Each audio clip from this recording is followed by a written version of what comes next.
व्यापारी, राजा और तीर्थ यात्री बाजार में घूमती जगनी। जगनी अपने गांव के मेले की आस लगाए बैठी थी। स्टील के चमकदार बर्तन, रंग बिरंगी प्लास्टिक की बाल्टियां, शौक रंगों के फूल के प्रिंट वाले कपड़े, चाबी से चलने वाले मज़ेदार खिलौने उसे बहुत अच्छे लगते थे। इन चीज़ों को बेचने वाले दुकानदारों बसों और ट्रकों पर आते थे और रात को अपना सामान समेटकर वापस चले जाते थे। जगनी को हैरानी होती थी कि ये लोग हमेशा इस तरह क्यों घूमते रहते हैं। उसकी माँ ने बताया कि वे लोग व्यापारी थे। वे चीज़ों को उन जगहों से खरीदते थे जहाँ ये बनाए गए जाते थे और फिर उन्हें मेले में बेचते थे। व्यापार और व्यापारियों के बारे में जानकारी। उत्तर के काले पॉलिश वाले बर्तनों के बारे में पढ़ा है। ये खूबसूरत बर्तन, ख़ास तौर से इनकी कटोरियाँ तथा थालियाँ, इस उपमहाद्वीप के अनेक पुरास्थलों से मिले हैं। सवाल उठता है कि इन जगहों पर ये बर्तन कैसे पहुँचे होंगे। ऐसा अनुमान लगाया जाता है कि जहाँ ये बर्तन बनते थे वहाँ से व्यापारी इन्हें ले जाकर अलग अलग जगहों पर बेचते थे। दक्षिण भारत सोना, मसाले, खास तौर पर काली मिर्च और कीमती पत्थरों के लिए प्रसिद्ध था।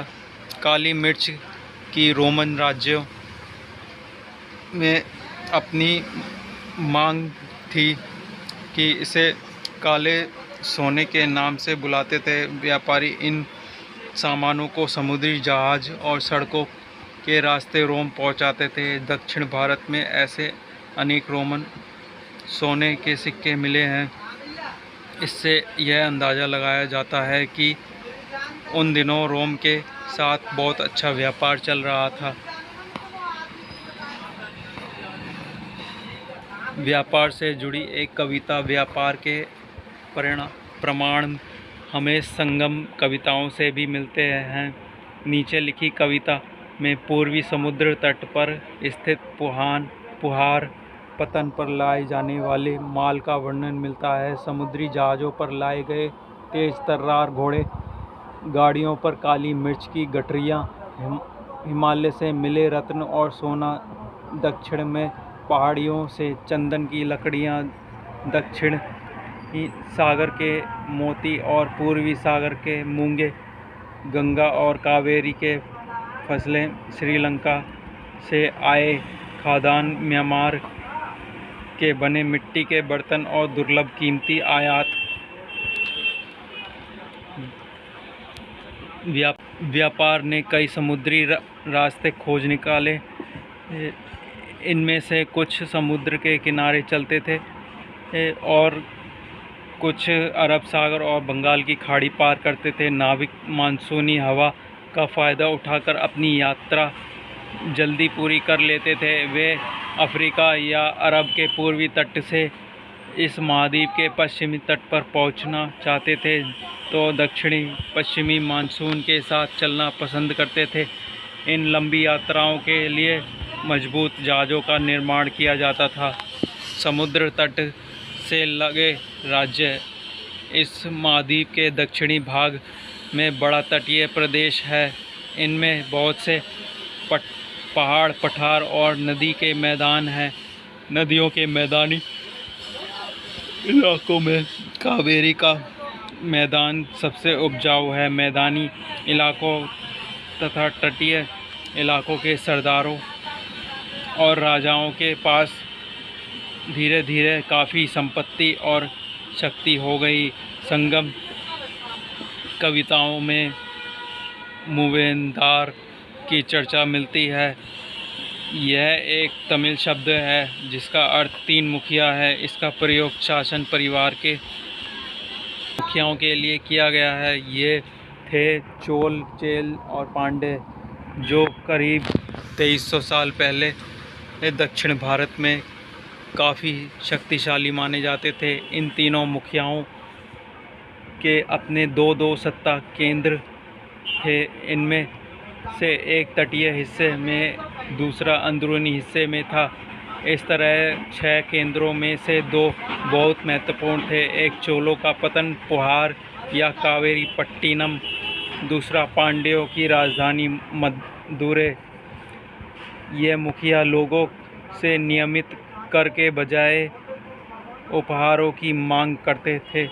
कभी कभी ये सैनिकों अभियानों पर भी निकल पड़ते थे और आसपास के इलाकों में शुल्क वसूल कर लाते थे। इनमें से कुछ धन वे अपने पास रख लेते थे, बाकी अपने समर्थकों, नाते रिश्तेदारों, सिपाहियों तथा कवियों के बीच बांट देते थे। अनेक संगम कवियों ने उन मुखियाओं की प्रशंसा में कविताएं लिखी हैं जो उन्हें कीमती जवाहरात, सोने, घोड़े, हाथी, रथ या सुंदर कपड़े दिया करते थे। इनके लगभग 200 वर्षों के बाद पश्चिम भारत में सातवाहन नामक राजवंश का प्रभाव बढ़ गया। सातवाहनों का सबसे प्रमुख राजा गौतमीपुत्र श्री सतकर्णी था। उसके बारे में हमें उसकी मां गोमती बलश्री द्वारा दान किए गए एक अभिलेख से पता चलता है। वह और अन्य सभी सातवाहन शासक दक्षिण पथ के स्वामी कहे जाते थे। दक्षिणा पथ का शाब्दिक अर्थ है दक्षिण की ओर जाने वाला रास्ता होता है। पूरे दक्षिण क्षेत्र के लिए भी यही नाम से प्रचलित था। श्री सतकर्णी ने पूर्वी, पश्चिमी तथा दक्षिणी तटों पर अपनी सेनाएं भेजी। रेशम मार्ग की कहानी। कीमती चमकीले रंग और चिकनी मुलायम बनावट की वजह से रेशमी कपड़े अधिकांश समाज में बहुमूल्य माने जाते थे। रेशमी कपड़ा तैयार करना एक जटिल प्रक्रिया है। रेशम के कीड़े से कच्चा रेशम निकालकर सूत कताई होती है और फिर उससे कपड़ा बुना जाता है। रेशम बनाने की तकनीक का आविष्कार सबसे पहले चीन में करीब 7000 साल पहले हुआ। इस तकनीक को उन्होंने हजारों सालों तक बाकी दुनिया से छिपाए रखा, पर चीन से पैदल, घोड़ों या ऊँटों पर कुछ लोग दूर दूर की जगहों पर जाते थे और अपने साथ रेशमी कपड़े भी ले जाते थे। जिस रेशम रास्ते से ये लोग यात्रा करते थे वह रेशम मार्ग के नाम से प्रसिद्ध हो गया। कभी कभी चीन के शासक ईरान और पश्चिमी एशिया के शासकों को उपहार के तौर पर रेशमी कपड़े भेजते थे। यहाँ से रेशम के बारे में जानकारी और भी पश्चिम की ओर फैल गई। करीब 2000 साल पहले रोम के शासकों और धनी लोगों के बीच रेशमी कपड़े पहनना एक फैशन बन गया। इसकी कीमत बहुत ही ज़्यादा होती थी, क्योंकि चीन से इसे लाने में दुर्गम पहाड़ी और रेगिस्तानी रास्तों से होकर गुजरना पड़ता था। यही नहीं, रास्ते के आसपास रहने वाले लोग व्यापारियों से यात्रा शुल्क भी मांगते थे। इससे सिल्क रूट और उसकी शाखाओं को दिखाया गया। कुछ शासक इसके बड़े बड़े हिस्सों पर अपना नियंत्रण करना चाहते थे, क्योंकि इस रास्ते पर यात्रा कर रहे व्यापारी से उन्हें कर, शुल्क और तोहफों के जरिए लाभ मिलता था।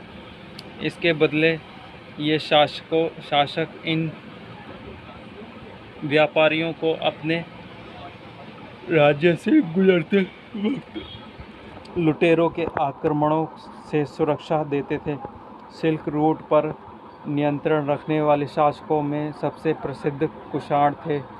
करीब 2000 साल पहले मध्य एशिया और पश्चिमोत्तर भारत पर इनका शासन था। पेशावर और मथुरा इनके 2 मुख्य शक्तिशाली केंद्र थे। तक्षशिला भी इनके ही राज्य का हिस्सा था। इनके शासन काल में ही सिल्क रूट की एक शाखा मध्य एशिया से होकर सिंधु नदी के मुहाने के पतनों तक जाती थी। फिर यहाँ से जहाज़ों द्वारा रेशम पश्चिम की ओर रोमन साम्राज्य पहुँचता था। इस उपमहाद्वीप में सबसे पहले सोने के सिक्के जारी करने वाले शासकों में कुषाण थे। सिल्क रूट पर यात्रा करने वाले व्यापारी इनका उपयोग किया करते थे।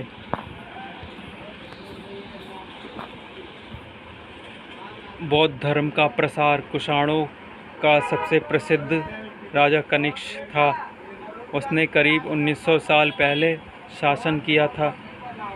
उसने एक बौद्ध परिषद का गठन किया जिसमें एकत्र होकर विद्वान महत्वपूर्ण विषयों पर विचार विमर्श करते थे। बुद्ध की जीवनी बुद्ध चरित्र के रचनाकार कवि अश्वघोष कनिष्क के दरबार में रहते थे। अश्वघोष तथा अन्य बौद्ध विद्वानों ने अब संस्कृत में लिखना शुरू कर दिया था। इस समय बौद्ध धर्म की एक नई धारा महायान का विकास हुआ। इसकी दो मुख्य विशेषताएं थीं। पहले, मूर्तियों में बुद्ध की उपस्थिति सिर्फ कुछ संकेतों के माध्यम से दर्शाई जाती थी। मिसाल के तौर पर उनकी निर्वाण प्राप्ति को पीपल के पेड़ की मूर्ति द्वारा दर्शाया जाता था, पर अब बुद्ध की प्रतिमाएं बनाई जाने लगी। इनमें से अधिकांश मथुरा में तो कुछ तक्षशिला में बनाई जाने लगी। दूसरा परिवर्तन बोधिसत्व में आस्था को लेकर आया। बोधिसत्व उन्हें कहते हैं कि जो ज्ञान प्राप्ति के बाद एकांतवास करते हुए ध्यान साधना कर सकते थे, लेकिन ऐसा करने के बजाय वे लोगों को शिक्षा देने के मदद करने के लिए सांसारिक परिवेश में ही रहना ठीक समझने लगे। धीरे धीरे बोधिसत्व की पूजा काफ़ी लोकप्रिय हो गई और पूरे मध्य एशिया, चीन और बाद में कोरिया तथा जापान तक भी फैल गई। बौद्ध धर्म का प्रसार पश्चिमी और दक्षिणी भारत में हुआ, जहां बौद्ध भिक्षुओं के रहने के लिए पहाड़ों में दर्जनों गुफाएं खोदी गई।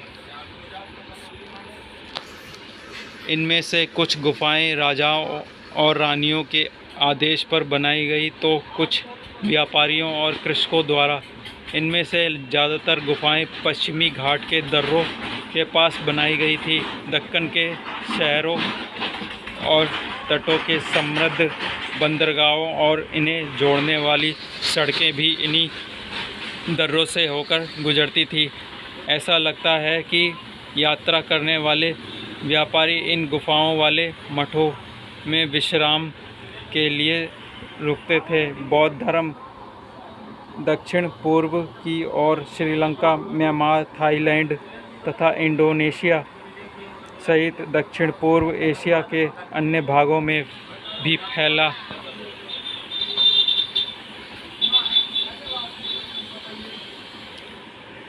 थेरवाद नामक बौद्ध धर्म का आरंभिक रूप इन क्षेत्रों में कहीं अधिक प्रचलित था।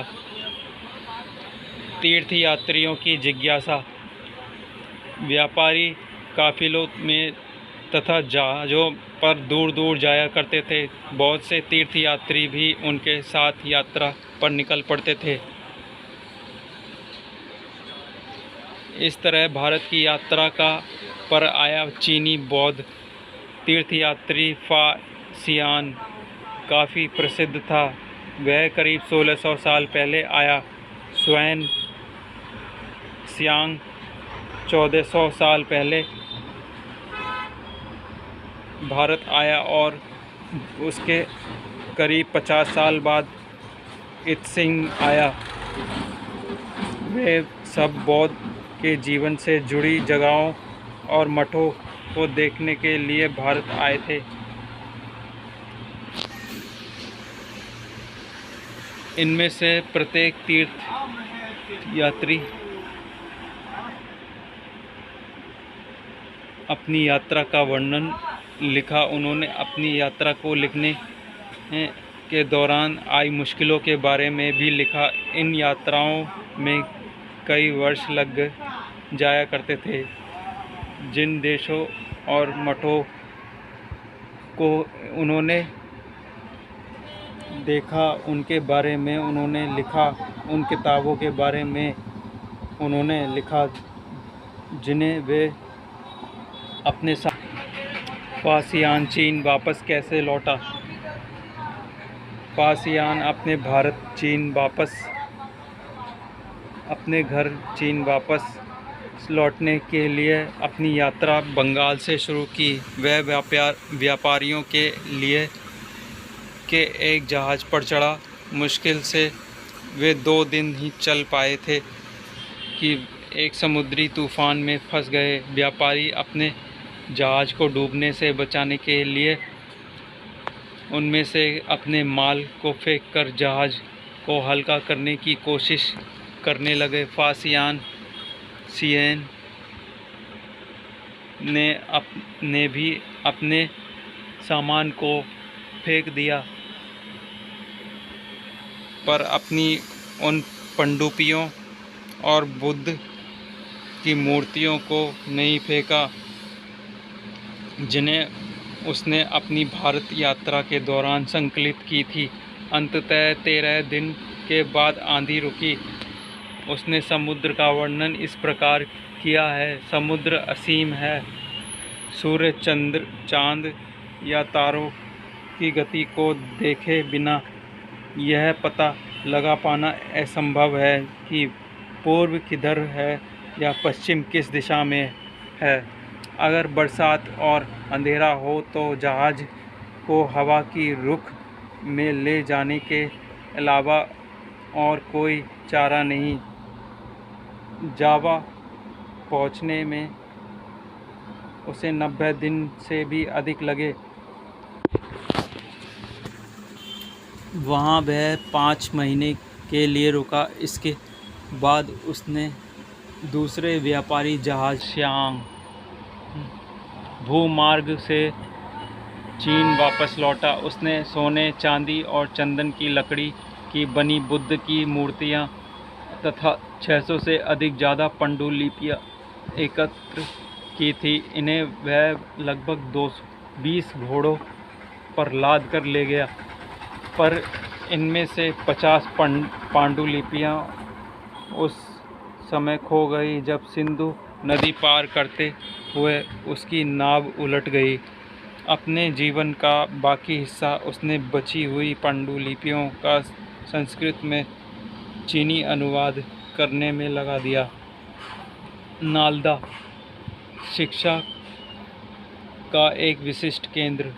स्वान तथा अन्य तीर्थयात्रियों ने उस समय का सबसे प्रसिद्ध बौद्ध विद्या केंद्र नालंदा में अध्ययन किया। उसने नालंदा के बारे में इस प्रकार लिखा है। यहाँ के शिक्षक योग्यताओं तथा बुद्धि में सबसे आगे हैं। बुद्ध के उपदेशों का यह पूरी ईमानदारी से पालन करते हैं। मठ के नियम काफ़ी सख्त हैं जिन्हें सबको मानना पड़ता है। पूरे दिन वाद विवाद चलते ही रहते हैं, जिससे युवा और वृद्ध दोनों ही एक दूसरे की मदद करते हैं। विभिन्न शहरों में विद्वान लोग अपनी शंकाएं दूर करने यहाँ आते हैं। नए आगंतुकों से पहले द्वारपाल ही कठिन प्रश्न पूछते हैं। उन्हें अंदर जाने की अनुमति तभी मिलती है जब वे द्वारपाल को सही उत्तर दे पाते हैं। 10 में से 7-8 सही उत्तर नहीं दे पाते हैं। भक्ति की शुरुआत इन्हीं दिनों देवी देवताओं की पूजन का चलन भी शुरू हुआ। बाद में हिंदू धर्म की यह प्रमुख पहचान बन गई। इनमें शिव, विष्णु और दुर्गा जैसे देवी देवता शामिल हैं।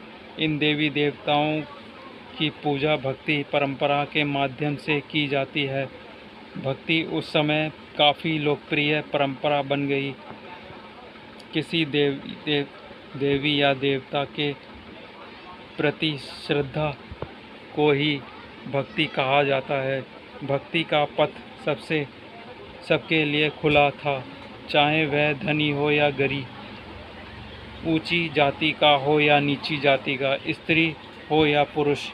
भक्ति मार्ग पर की चर्चा हिंदुओं के पवित्र ग्रंथ भगवद गीता में की गई है।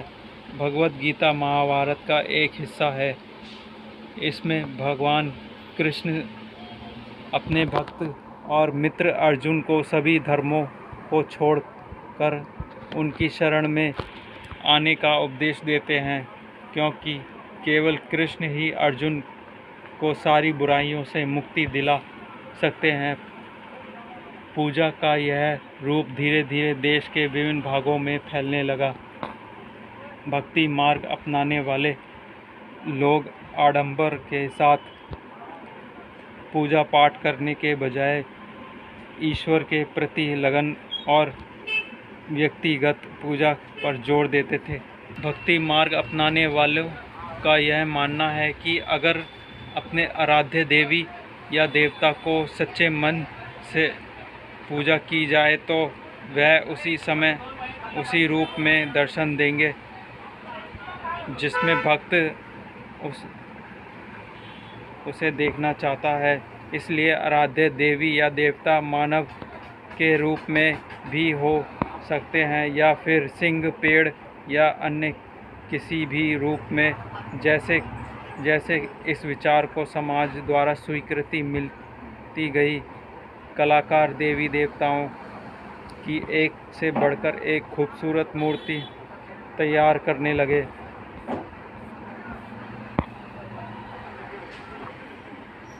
भक्ति भज शब्द से बना है, जिसका अर्थ विभाजित करना या हिस्सेदारी होता है। इसका अर्थ यह है कि भक्ति भगवान और भक्त के बीच परस्पर एक अंतरंग संबंध है। भक्ति भगवत या भगवान के प्रति झुकाव है। भगवत का एक अर्थ है यह भी है जो अपने ऐश्वर्य तथा सुख को भक्तों के साथ बांटता है। यानी भक्त या भागवत अपने देवी देवताओं के भग का हिस्सेदार होता है। एक भक्त द्वारा लिखी गई एक कविता, अधिकांश भक्ति साहित्य हमें सही बताते हैं कि धन, ऐश्वर्य या ऊंचे पद के जरिए कभी ईश्वर से आत्मीयता नहीं बन सकती। करीब 1400 साल पहले शिव भक्त अप्पार द्वारा तमिल में लिखी एक कविता का एक यह अंश है। अप्पार एक बैलाल था, नष्ट होते अंगों द्वारा कुष्ठ रोगी, ब्राह्मणों की नज़र में निचली जाति का व्यक्ति, कूड़ा करकट बटोर कर अपनी जीविका चलाने वाला इंसान। अगर ये लोग भी गंगा को अपनी जटाओं में छिपा लेने वाले शिव के दास बन जाएं तो वे उनकी आराधना करूँगा, क्योंकि वे मेरे ईश्वर समान हैं।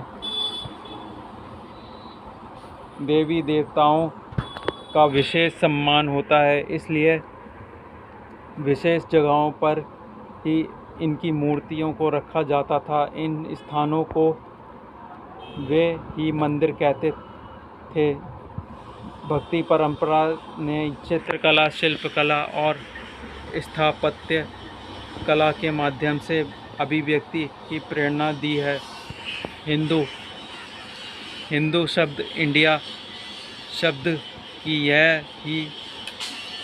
शब्द की तरह ही सिंधु या इंडस से निकला है। यह शब्द अरबों तथा ईरानियों द्वारा उन लोगों के लिए उपयोग किया जाता था, जो सिंधु नदी के पूर्व में रहते थे। वे शब्द उनके धार्मिक विश्वास तथा सांस्कृतिक परंपराओं के लिए भी प्रयुक्त होता था। अन्यत्र करीब 2000 साल पहले पश्चिमी एशिया में ईसाई धर्म का उदय हुआ। ईसा मसीह का जन्म बैतलहम में हुआ, जो उस समय रोमन साम्राज्य का हिस्सा था। ईसा मसीह ने स्वयं को इस संसार का उद्धारक बताया। उन्होंने दूसरों को प्यार देने और उसी तरह दूसरों पर विश्वास करने का उपदेश दिया। जिस तरह हम व्यक्ति दूसरों से प्यार और विश्वास की उम्मीद करता है, बाइबल में ईसा मसीह के उपदेश की बातें लिखी हैं। यहाँ इसका एक अंश दिया गया है। धन्य है वे लोग जो धर्म और न्याय के लिए भूखे प्यासे रहते हैं, उनकी कामनाएं पूरी होंगी। जो दयालु हैं वे धन्य हैं, क्योंकि उन्हें दया मिलेगी। धन्य है वे जो दिल से पवित्र हैं, क्योंकि वे ईश्वर के दर्शन कर सकेंगे। धन्य है वे जो शांति स्थापित करते हैं, वही ईश्वर की संतान कहलाएंगे। ईसा मसीह के उपदेश साधारण लोगों को बहुत पसंद आए और धीरे धीरे यह पश्चिमी एशिया, अफ्रीका तथा यूरोप में फैल गए। ईसा मसीह की मृत्यु के 100 सालों के अंदर ही भारतीय उपमहाद्वीप के पश्चिमी तट पर पहले ईसा धर्म प्रचारक पश्चिमी एशिया से आए। केरल के ईसा मसीह ईसाइयों को सीरियाई ईसाई कहा जाता है, क्योंकि संभवतः वे पश्चिम एशिया में से आए हैं। वे विश्व के सबसे पुराने ईसाइयों में से हैं।